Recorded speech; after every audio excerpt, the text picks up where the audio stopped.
Gentleman from Maryland is recognized for 3 minutes. Thank you very much, Speaker. I thank the distinguished gentleman from New Jersey for yielding. I'd like to make two very, very simple points. First, the Affordable Care Act is working. Hello, it is working. It went into full effect, if you didn't know, on January 1st, and now millions of people are getting health insurance they did not have before. Imagine what this means to families. Not only are they receiving critical medical care, but they have the security of knowing they will not go bankrupt if they get into an accident or they get sick. That's major. The law also put in place key protections for consumers.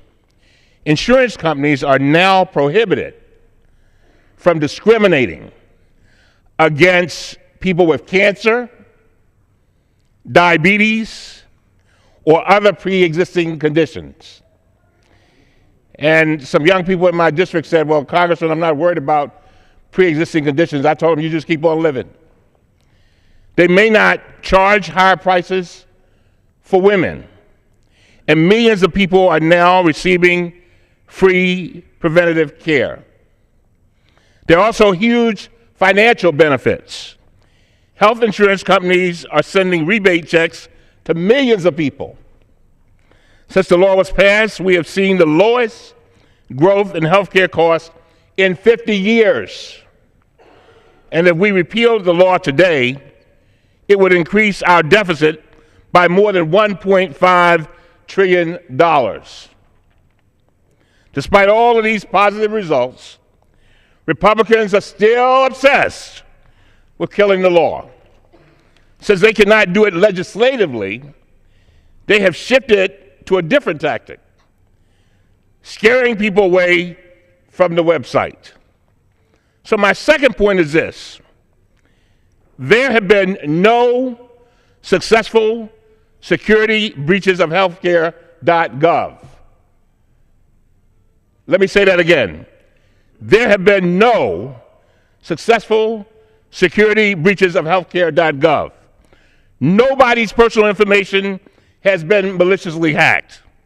All week, Republicans have been trying to make their case for this bill by quoting from a memo drafted by the Chief Information Security Officer at CMS about concerns before the website was launched.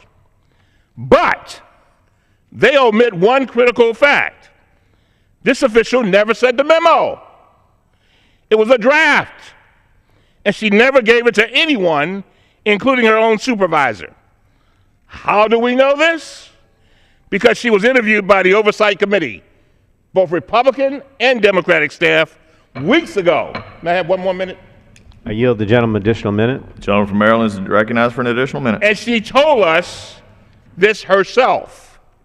Her draft memo did not take into account mitigation strategies put in place days that followed.